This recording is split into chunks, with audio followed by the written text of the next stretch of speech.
So during the Christmas holiday, I read Stephen Fry's new memoir.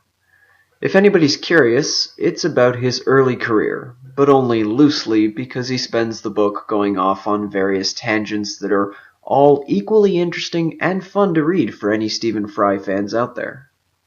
One of his main projects, which he discusses in the book, is a film from 1994 called Peter's Friends.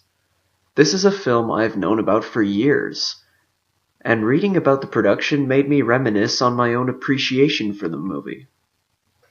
Peter's Friends, or as some people call it, The Big Chill, UK edition, is a movie directed by that wonderful British filmmaker, Kenneth Branagh. This is a movie which mirrors reality so much it's uncanny.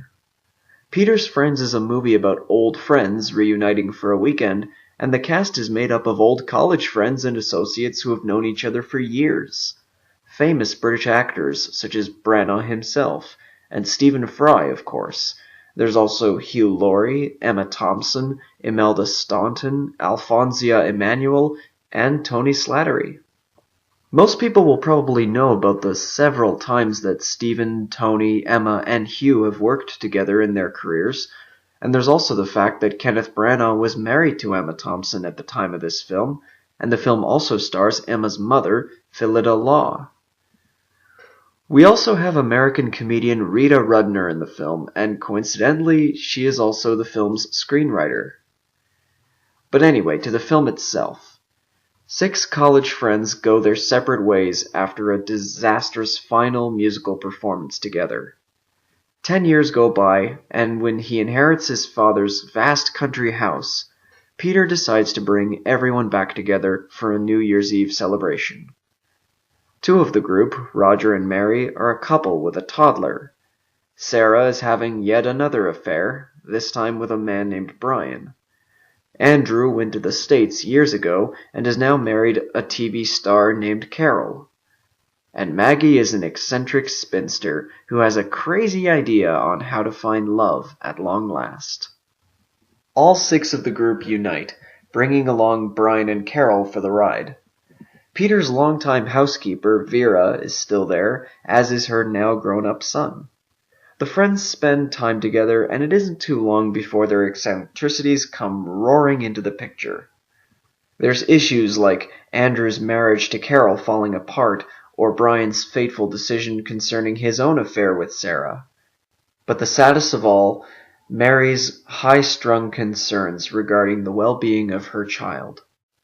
The issue being that Roger and Mary's son was originally a twin, but one of the twins died in infancy, and they haven't gotten over it yet.